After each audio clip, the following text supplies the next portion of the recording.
Shalom bien-aimés dans le Seigneur, que le Seigneur vous bénisse de partout où vous nous captez en ce moment. Nous revenons encore vers vous. Vous vous rappelez, il y a quelques jours, quelques semaines passées, nous vous annoncions l'organisation d'un grand événement pour la gloire de notre Dieu intitulé Exploit 2021, une conférence biblique. Eh bien, nous y sommes aujourd'hui, le 6 avril, nous commençons et que le Seigneur vous bénisse pour votre disponibilité. Je vous avais dit que nous irons comme ça d'aujourd'hui jusqu'au 10 avril de cette année. Et pour ces premiers jours, nous avons la joie de recevoir un serviteur de Dieu, un papa pour nous autres, qui va devoir introduire cette conférence et nous nourrir de la part de Dieu. Il s'agit bien du révérend pasteur Dimi Mundeke, qui est membre de l'église ou la communauté Cité de la Restauration, mais il est ici responsable de l'extension Belgique Louvain-la-Neuve Université. Donc je vous invite à disposer vos cœurs, prendre un peu de votre temps et ça va vous prendre justement 1 heure. Ne soyez pas distraits, que le Seigneur vous bénisse. J'invite le révérend pasteur à venir pour pouvoir nous enseigner de la part de Dieu. Gloire au Seigneur.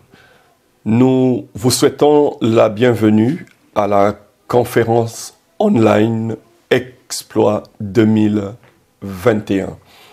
Le thème de cette conférence, c'est le texte tiré de Ésaïe, chapitre 9, le verset 1. Les ténèbres ne régneront pas toujours. Un très beau thème que nous allons développer pendant quelques minutes. Prions le Seigneur. Père, nous te disons merci pour ce privilège que tu nous accordes de partager ces moments ensemble autour de ta parole. Tu bénis ces temps de conférence online. Seigneur, tu nous instruis par ta parole. Au travers de ce thème général, Seigneur, bénis tous ceux qui vont intervenir pour faire connaître ton nom. Merci pour tout. Au nom de Jésus, nous avons ainsi prié. Amen. Bien-aimés dans le Seigneur, comme je viens de le dire, le thème général, c'est « Les ténèbres ne régneront pas toujours ». J'ai choisi un sous-thème qui est repris de la manière suivante. Que faire face aux ténèbres? Je suis le pasteur Jimmy. Je suis pasteur à l'église Cité de la Restauration en Belgique, à Louvain-la-Neuve. C'est une église qui appartient au réseau des églises de la Restauration dirigée par le bishop Sonny Emmanuel Mukwenze. Merci beaucoup, bien-aimés. Nous allons prendre le texte en question qui est repris dans dans Ésaïe plutôt, au chapitre 9, le verset 1. Pour ceux qui ont des versions différentes, ça peut se situer au chapitre 8 ou au chapitre 9.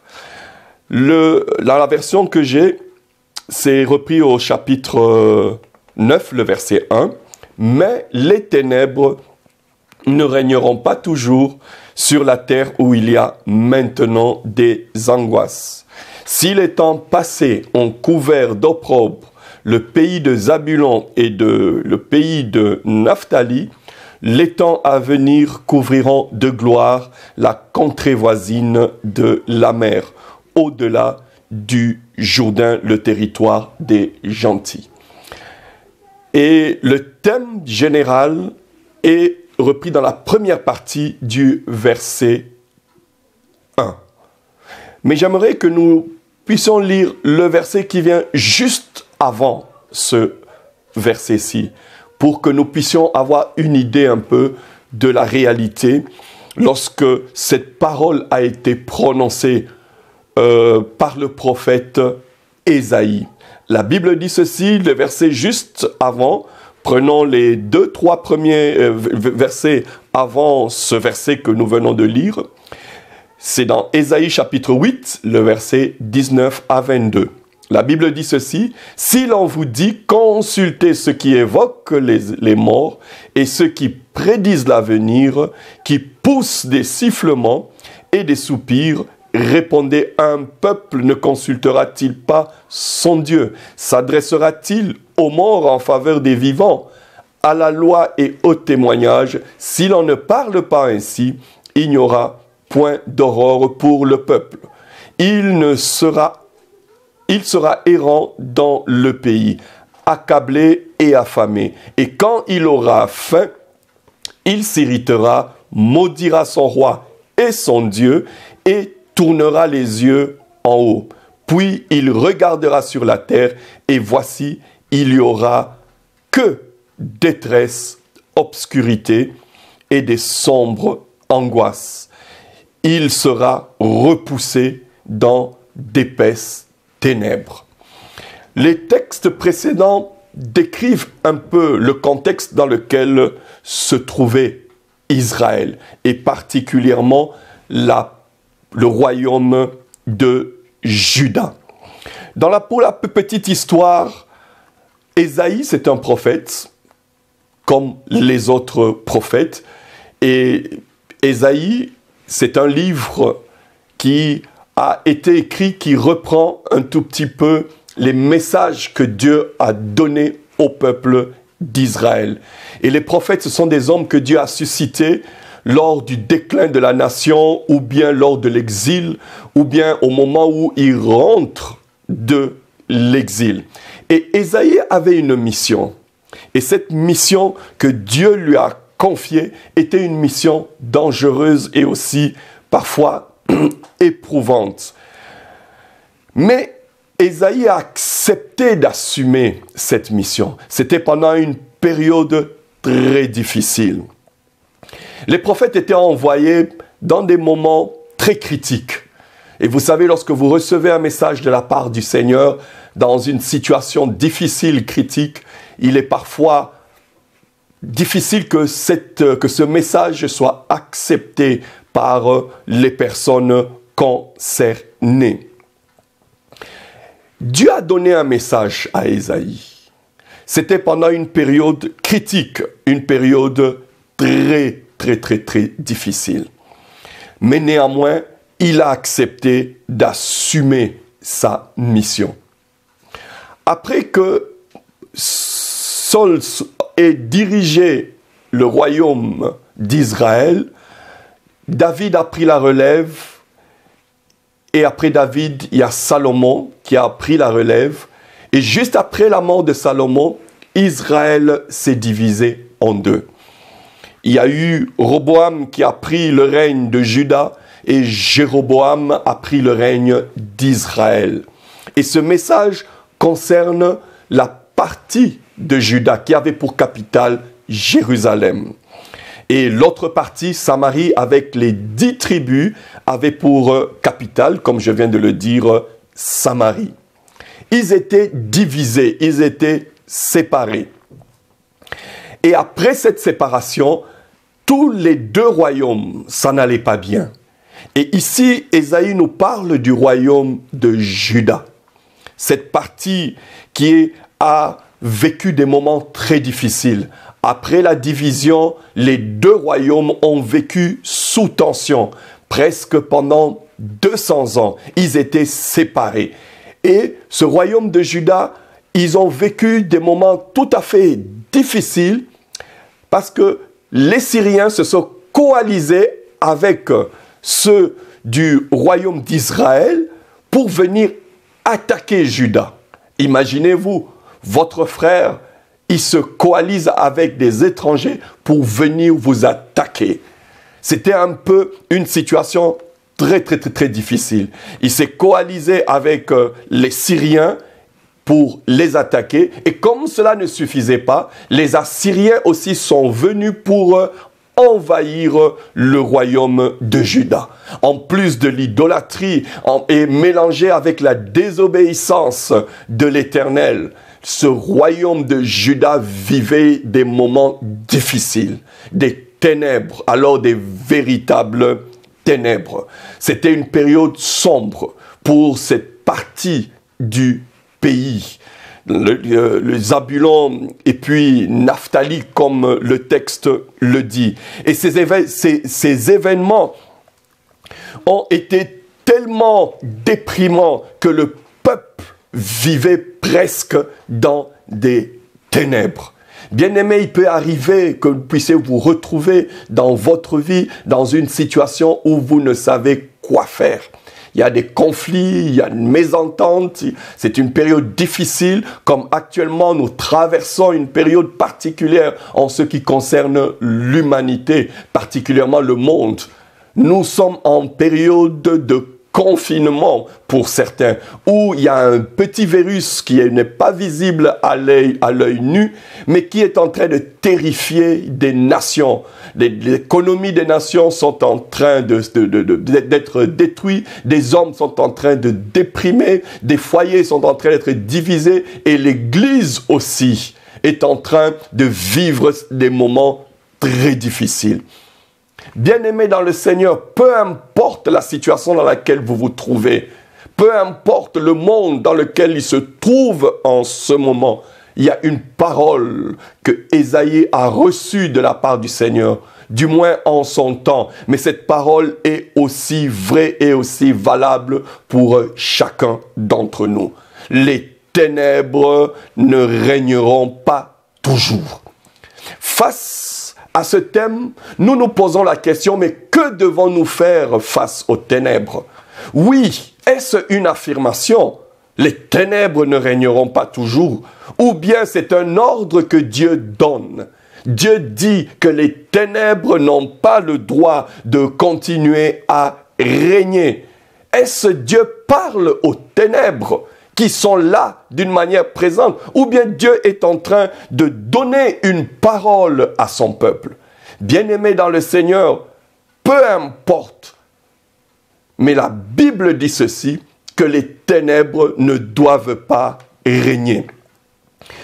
Nous voyons les ténèbres, oui effectivement, mais il y a quelque chose de formidable que nous pouvons mentionner, c'est que Dieu, lorsqu'il regarde, il peut voir les ténèbres. Les hommes, lorsqu'ils regardent, ils peuvent aussi voir les ténèbres. Mais peu importe, ces ténèbres, que ce soit Dieu qui les a vues, que ce soit nous ou chacun d'entre vous, vous voyez les ténèbres dans votre vie, une situation chaotique, ces ténèbres n'ont pas le droit de continuer à régner ou à exercer sa domination sur votre vie ou sur le temps dans lequel nous sommes en train de traverser. Il arrive dans la vie que là où nous vivons, il y a des ténèbres tout autour de nous. Ça peut être au niveau du travail, ça peut être au niveau de la famille, ça peut être dans un projet quelconque. Les ténèbres peuvent envahir, mais Dieu veut que nous ayons un regard différent. Là où il nous arrive de voir les ténèbres, Dieu peut voir la lumière. Là où les autres voient les ténèbres, certains voient la lumière. Et c'est là qu'il y a la différence. Bien-aimés, pendant cette période particulière que traverse le monde ou votre famille, il y a une lumière qui est appelée à luire, car les ténèbres n'ont pas le droit de continuer à régner. Quelle est l'attitude que nous avons face aux ténèbres? Qui sommes-nous, bien-aimés? Oh, nous sommes des créatures formidables, des créatures merveilleuses. Dieu nous donne son regard, sa manière de voir les choses. Et je prie le Seigneur que chacun d'entre nous, nous ayons un regard différent du regard du monde. Que là où les gens voient les ténèbres, que nous puissions voir la lumière jaillir de ces ténèbres. Dieu a fait de nous des êtres merveilleux, des êtres extraordinaires, où il nous a donné la capacité ou le potentiel de là où il y a les ténèbres, que nous puissions faire jaillir la lumière. Et c'est ce pouvoir et cette autorité que Dieu nous a donné. Bien-aimés dans le Seigneur, vous êtes une créature merveilleuse. Vous êtes unique. Vous ne ressemblez pas à quelqu'un d'autre. Nous avons été créés à l'image de Dieu. Nous avons été créés à la ressemblance de Dieu. C'est lui qui change les ténèbres en lumière. Et je crois que vous et moi, nous avons reçu ce pouvoir et ce privilège de la part du Seigneur, de changer les ténèbres en lumière. Mais en plus que nous sommes des créatures, nous sommes aussi enfants de Dieu. Waouh! Ce sont des privilèges beaucoup plus que toutes sortes de créatures. Non seulement nous sommes enfants de Dieu, mais la Bible dit que nos pieds, oh, qu'ils sont beaux les pieds de ceux qui annoncent la bonne nouvelle. Vous faites partie des hommes et des femmes qui ont une mission d'annoncer Christ. Bien-aimé, lorsque quelqu'un est sauvé, s'il y a une chose qu'il est appelé à faire, c'est de servir le Seigneur. Bien-aimés, si vous servez Dieu, si vous marchez avec lui, c'est que vos pieds sont beaux. Non seulement vous êtes une créature merveilleuse, mais vos pieds aussi, lorsque vous les regardez, dites comme Dieu l'a dit, qu'ils sont beaux les pieds de ceux qui annoncent la bonne nouvelle.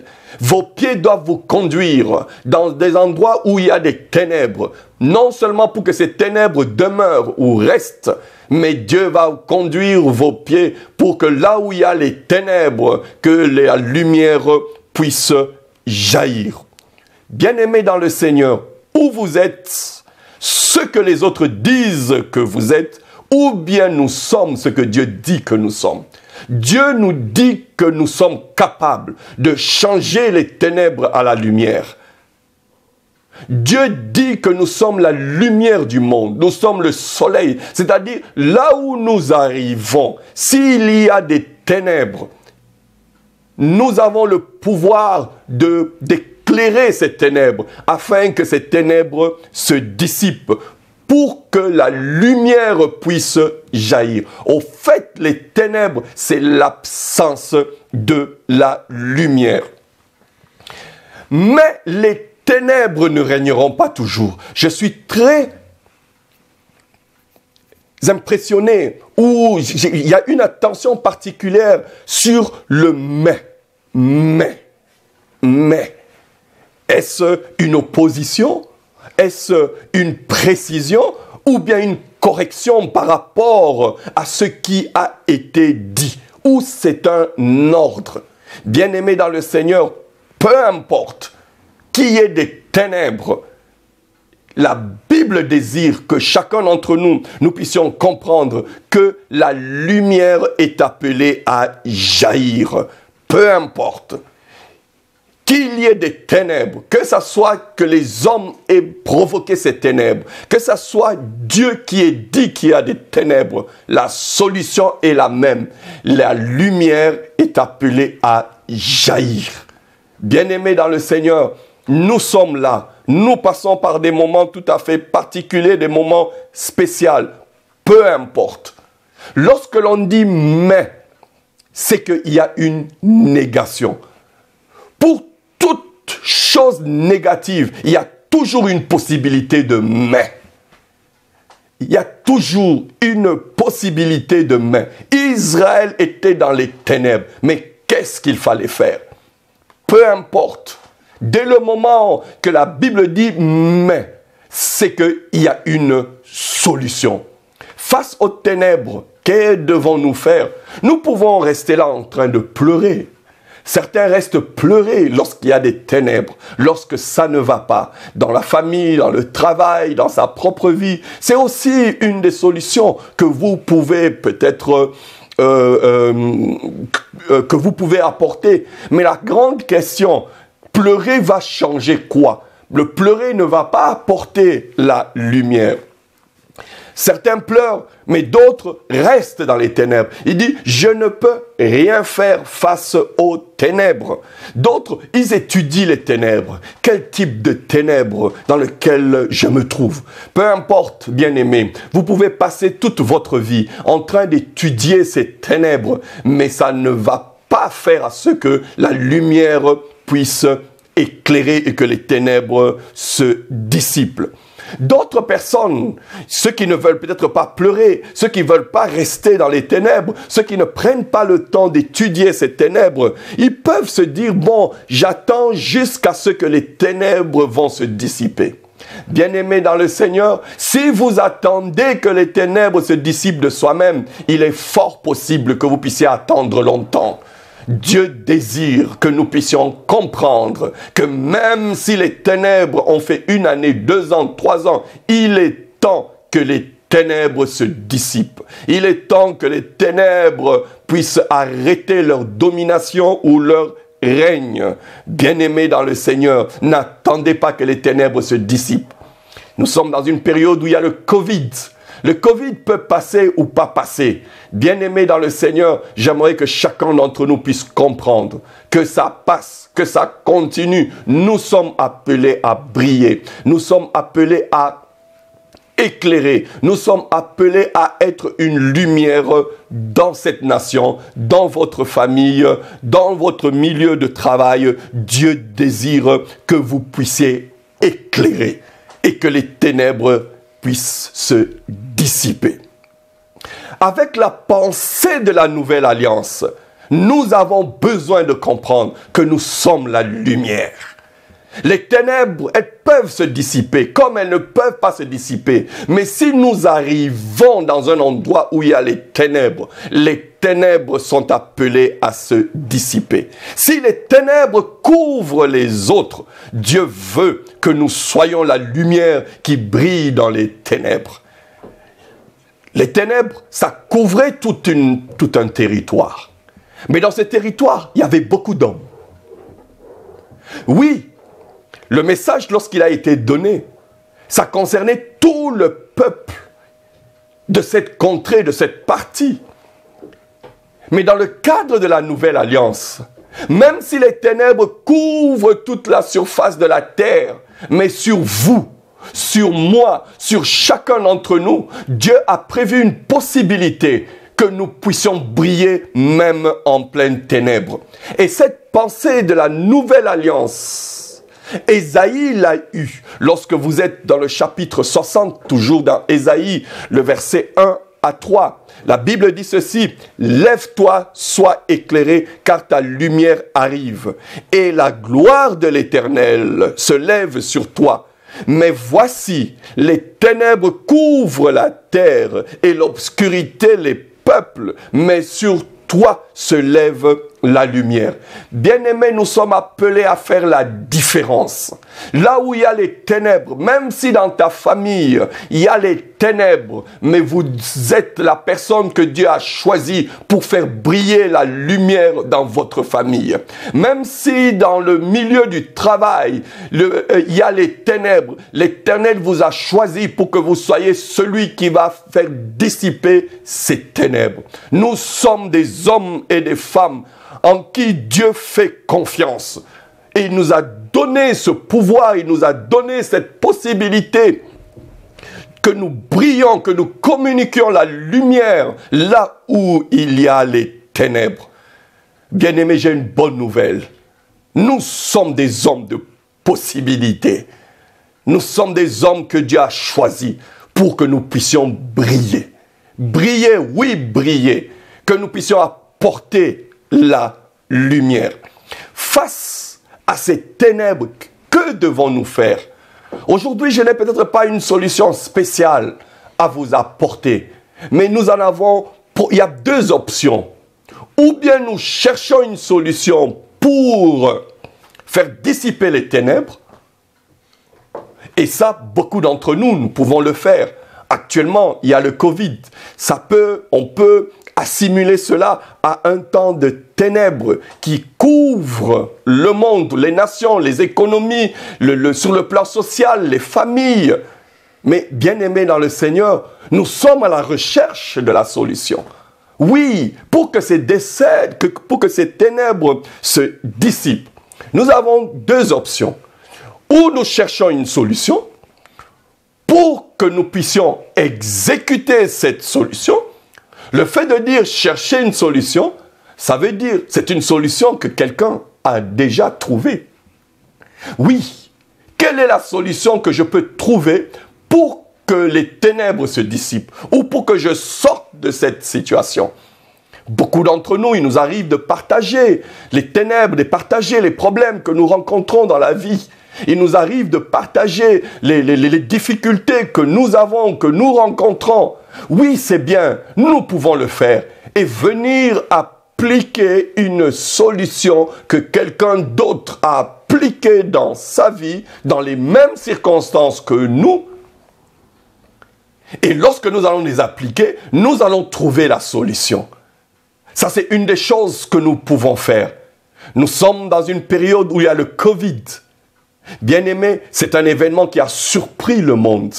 Ça a surpris les nations, ça a surpris les économies. Des sociétés ont fermé, des hommes se sont retrouvés en train de déprimer. Une situation que personne n'imaginait. C'est venu d'une manière soudaine, d'une manière brusque. Et nous nous sommes retrouvés en plein confinement. Nous sommes au mois d'avril. Là, il y a presque une année entière où nous sommes entrés dans cette situation. Je me rappelle ici en Belgique, c'était en mars. Tout au début du mois de mars, nous sommes retrouvés dans un confinement. Là, les politiques ne voulaient pas décider. Ils étaient hésitants, mais ils ont pris une décision qu'ils ne voulaient même pas prendre. Mais tout en espérant que dans 2-3 jours ou dans un mois, la situation va changer ou va s'améliorer.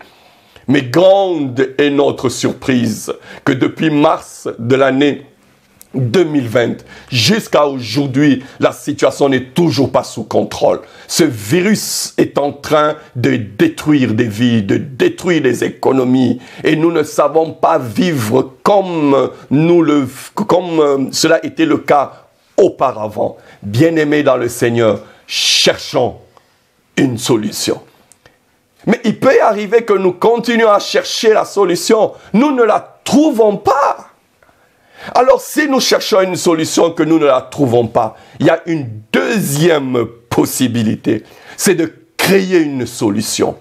Oui, bien-aimés, nous pouvons créer une solution.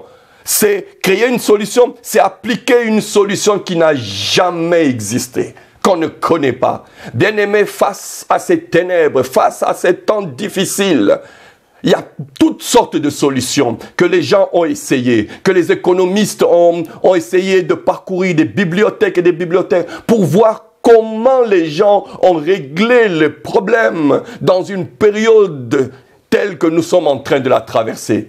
Pour dire à chacun d'entre nous, ce n'est pas la première fois que le monde se retrouve dans ce genre de situation. Mais comme nous sommes en 2021, nous pouvons chercher les solutions. Mais moi, je vous propose quelque chose de particulier. C'est celle de créer la solution. Oui, créer une solution. Nous ne sommes peut-être pas suffisamment sages, mais nous pouvons obtenir la sagesse de la part de Dieu.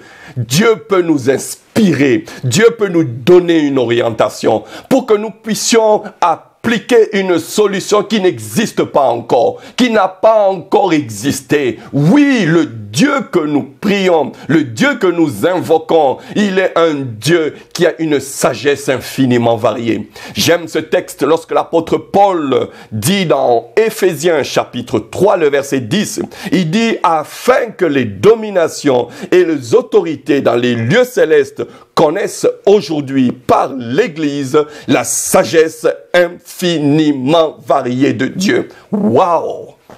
Dieu utilise l'Église pour faire connaître aux dominations, aux autorités, combien il est sage.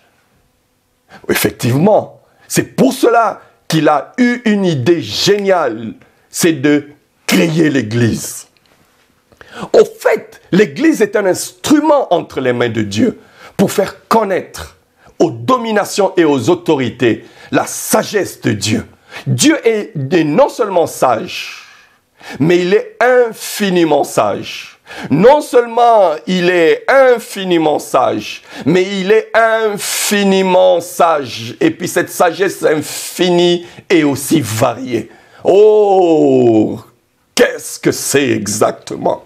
Oui, si Dieu utilise l'Église pour faire connaître au diable et à tous ces démons combien lui il est sage, je crois personnellement que nous pouvons demander à Dieu cette sagesse, que Dieu nous donne cette sagesse infiniment variée. Autant Dieu est en train de vouloir faire comprendre aux dominations et aux autorités et aux principautés et aux trônes et à tous ces démons qui sont en train de contrôler, de gouverner le monde, qui sont en train de garder des hommes et des femmes captifs, qui sont en train de diriger des vies lentement et sûrement vers la destruction. Mais Dieu a une sagesse infiniment variée.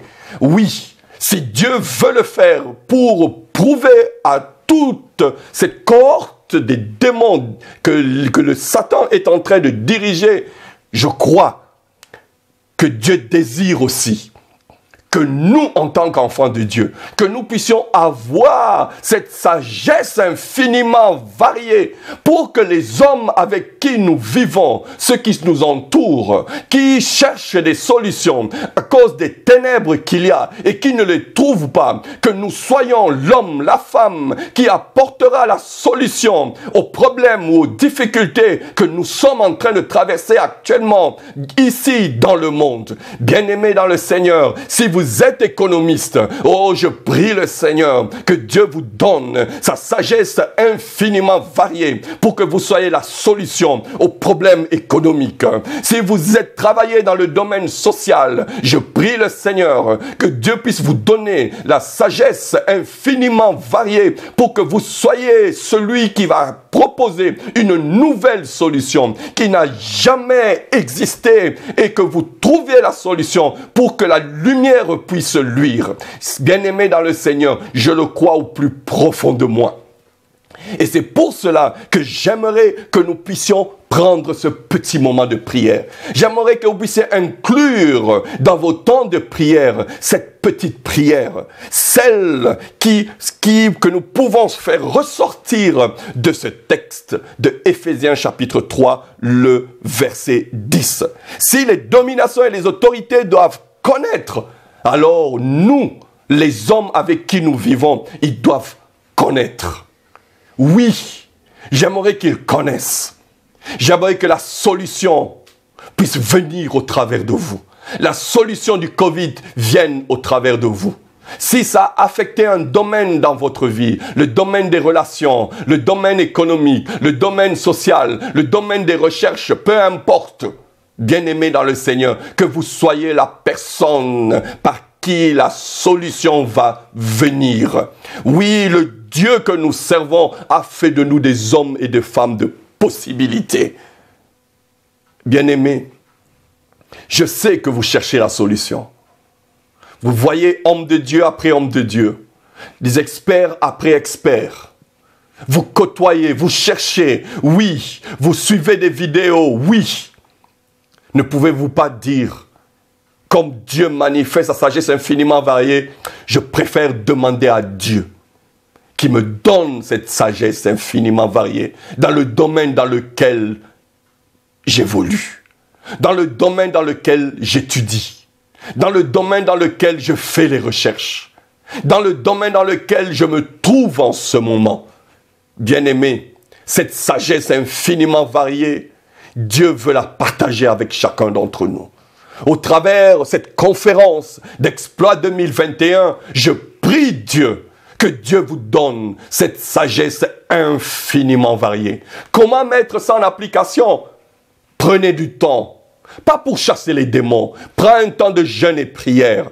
Demande à Dieu de te donner une portion de sa sagesse infiniment variée dans le domaine dans lequel vous évoluez.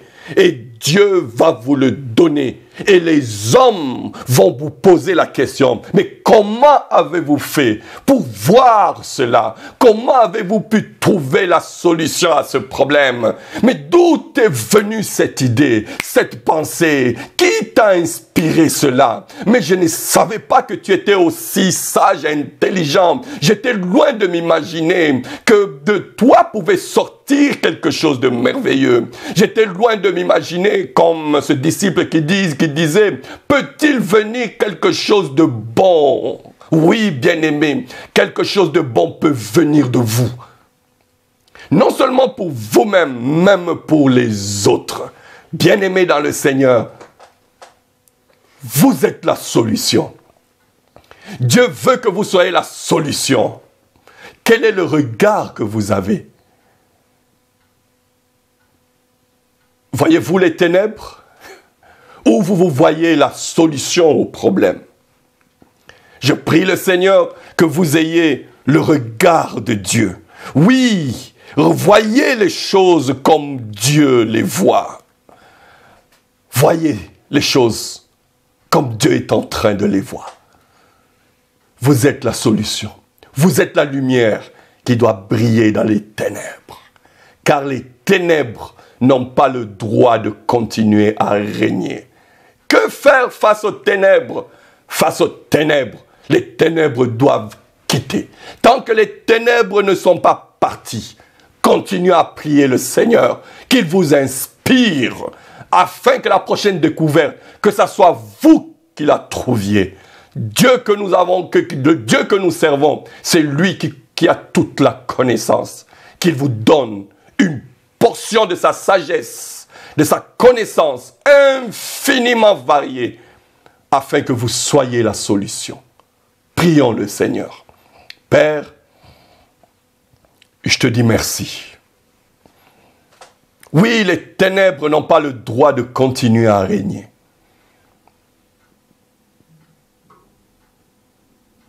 Seigneur, si les ténèbres sont présentes, ces ténèbres doivent partir. Comment ces ténèbres doivent partir?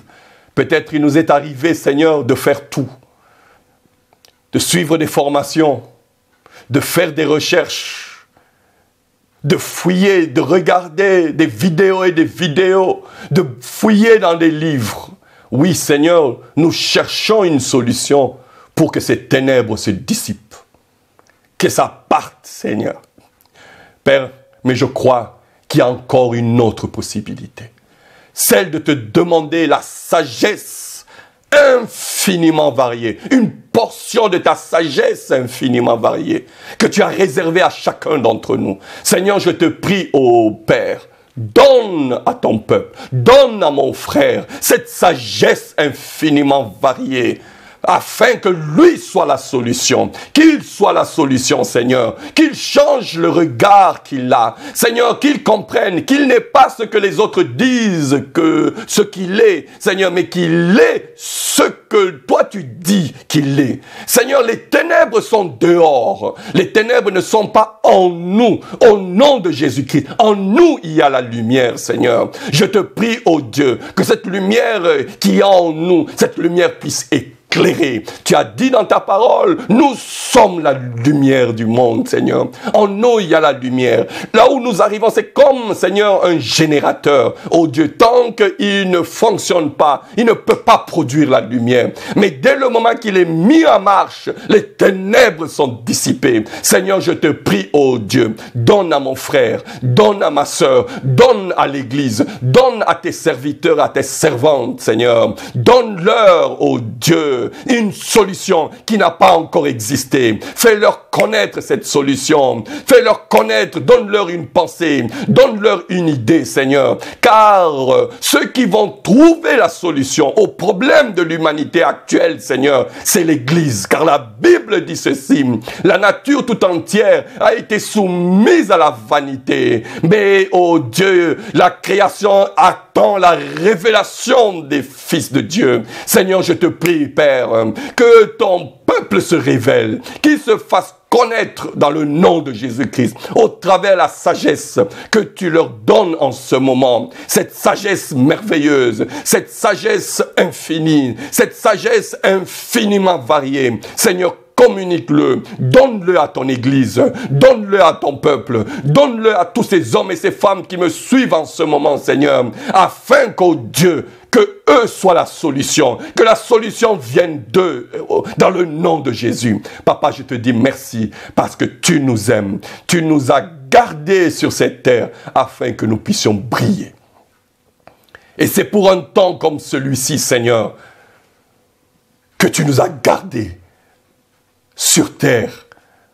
Père, que mon frère et ma sœur, là où il est, qui puisse briller et que les ténèbres qui n'ont pas le droit de continuer à rester puissent se dissiper et que la lumière puisse luire et que le peuple puisse marcher sous la lumière de ton peuple, de tes enfants, partout où ils sont, Seigneur, au nom de Jésus-Christ. Seigneur, merci. Merci. Bénis le reste de la conférence, Seigneur. Fais du bien, ô Dieu, à tous les autres qui vont intervenir. Fais du bien, Seigneur, à tous ceux qui suivront ce message aujourd'hui, demain ou après-demain. Dans le nom de Jésus, nous avons ainsi prié. Amen. Bien-aimés dans le Seigneur, les ténèbres n'ont pas le droit de continuer à régner. Qui fera partir les ténèbres? C'est vous. Les ténèbres de soi-même ne partiront pas. Mais vous avez le potentiel de briller et de faire dissiper ces ténèbres. Que Dieu vous bénisse. Je vous aime et que l'Éternel vous fasse du bien. Merci beaucoup.